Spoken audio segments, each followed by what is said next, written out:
The Opening of the Way, A Practical Guide to the Wisdom Teachings of Ancient Egypt by Isha Swallow de Lubitz. Table of Contents.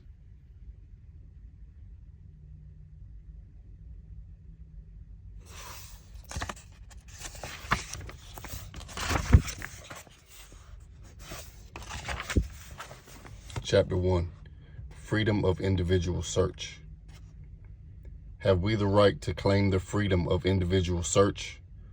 It would be unwise to give too absolute an answer, for the answer must depend on the stage of evolution of the individual's consciousness, on his convictions, and often on his courage.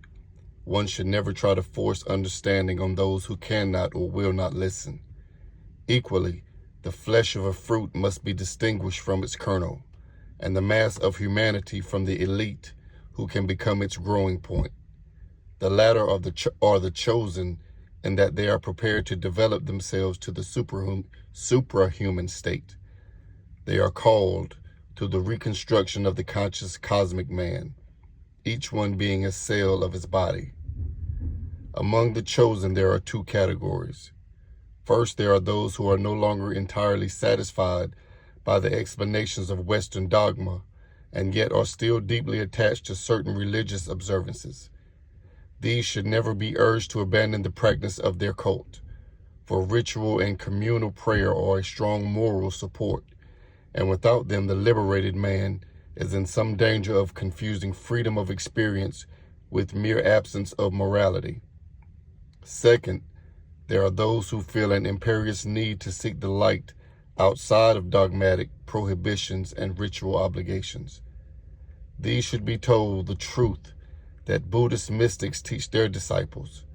Hitherto you need rituals, cults, and images to comfort you in your earthly life, to channel your passions and direct your mind toward a higher world. But if you wish to find deliverance and create in yourself the conditions of eternal life, you should give up doctrinal obligations whenever they interfere with the freedom of your quest. The Christ also had an answer for such seekers when he said that God must be worshipped in spirit and in truth. However, we need to know what is meant by in spirit and in truth. Buddhism teaches very rightly that ignorance is an obstacle to deliverance, and ignorance includes wrong beliefs which prevent individual experience by means of rigid doctrines or intellectual and moral restrictions. Nothing encourages selfish amorality more than the excuse of blind belief and the certainty of pardon, especially when one need not even sincerely fulfill the conditions for obtaining the pardon. The ideas of fault, sin, condemnation, and pardon have only a very relative value unless we look at the reality behind them. Faults committed against an established convention are a matter for the community or the social order. But as regards real sins, what man can judge the sins of another, not being able to read his conscience and see his real motives? The evil which makes a man a sinner in reality resides not in the act itself, but in offending against one's own conviction. And this remains true, whether or not the conviction is justified.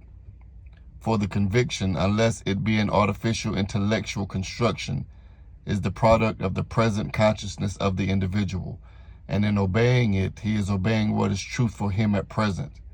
And even if the result is unfortunate, he will remain essentially innocent, though he had to abide the temporal consequences. In other words, the experience will enlarge his consciousness without retarding its final unification. If, on the other hand, his conviction is based on rational arguments, the unfortunate consequences of error can enlighten his consciousness if he understands them. If not, a dimming of consciousness will result until he learns how to eliminate rationalizations from his judgments. The lack of convictions, that is, of vigilant consciousness, is a state not of innocence, but a state of stupidity in which a man loses both his sense of responsibility and his feeling of human experience. Equally, blind submission to denominational authority is an excuse for killing the sense of responsibility and prevent the growth of discernment. For one only learns what one suffers in one's own person and experiences within oneself. And the only help that can be given is advice regarding the correctness of the aim and the efficacy of the means. No one can be transformed by the experience of another. He who would realize his superhuman unity must leave the herd and set out alone to explore his own self, and through himself, the universe. 2. The great question. There are moments when, for all the distractions of daily life, one comes to a standstill, and with a dazed feeling of panic or discouragement, puts to oneself the fatal question, what's the use? For the present, let us stop and listen in silence to the anguish of this question. The silence that it evokes is terrible, like the silence of night, with a clock marking the end of yet another hour.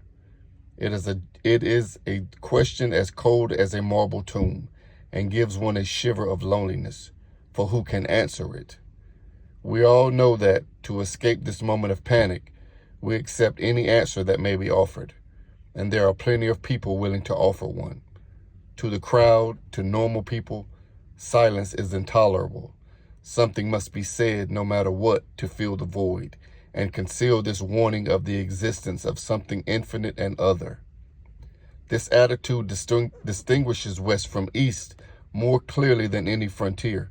The Westerner, to soothe his anxiety, explores the realm of thought, reads books, compares opinions, questions other thinkers, and in fact looks for the answer outside himself.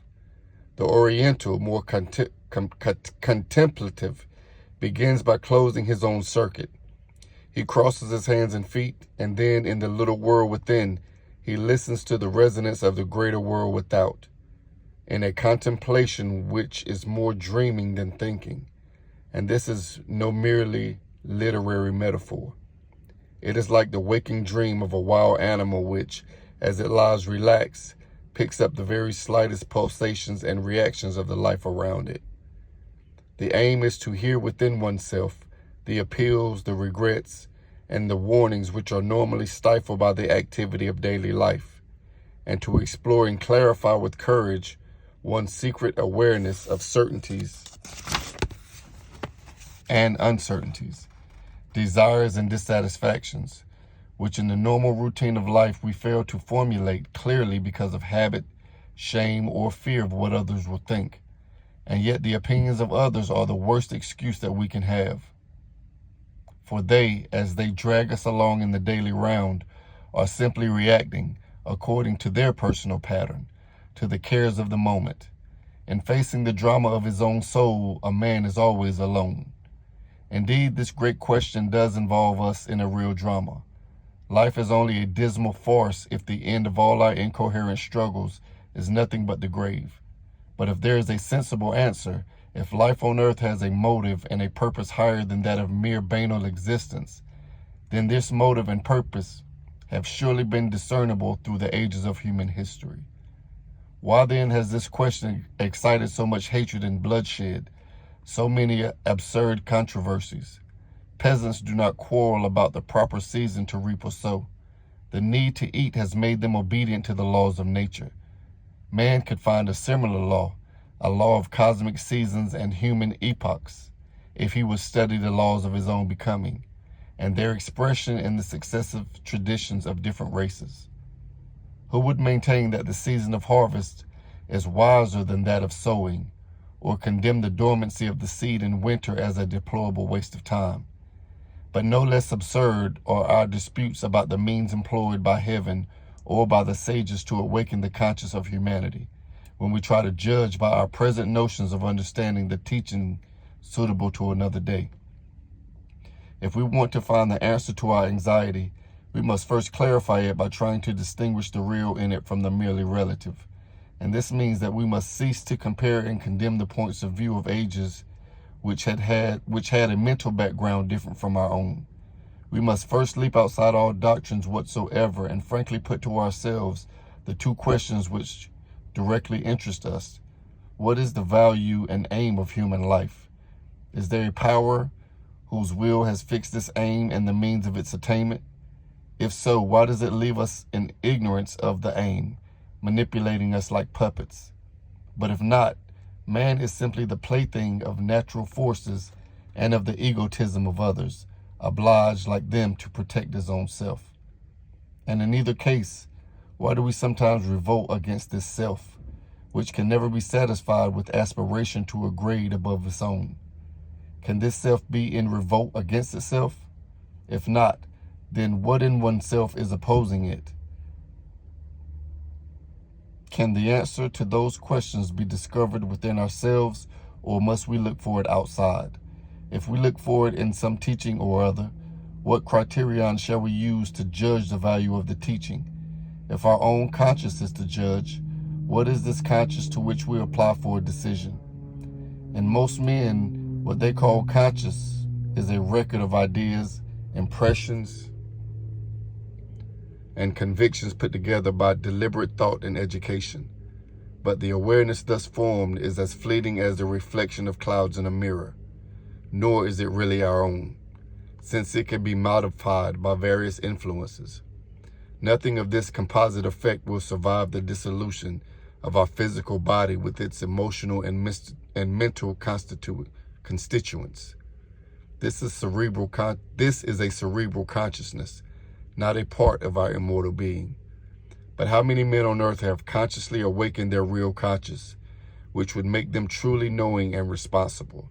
In order to speak consciously, we must first agree on words, then investigate the means to awaken this conscience. Self-knowledge. To avoid confusion, let us agree about the meaning of such words as soul, consciousness, self-knowledge, the multifarious interpretations of which bring about disputes as fruitless as those of the Tower of Babel. And unless we are to make of the human being nothing but an intelligent animal which decays in the grave, our study of the human constitution will have to include a consideration of its immortal elements, by whatever name they are to be called. And just as modern science admits that energy can exist in different states, some more degraded than others, so too should man try to recognize in himself those states of subtle energy which are his immortal element. If he knows nothing about them, he lowers himself to the conditions of an intelligent animal and attributes to his brain phenomena which really depend on his higher faculties. But if he learns to recognize them, he becomes aware of his immortal self and attains the privilege of a realm superior to that of the animal man. In this work, the animal man, with the intellectual faculties dependent on his mortal brain, is called the automaton, or automatic self.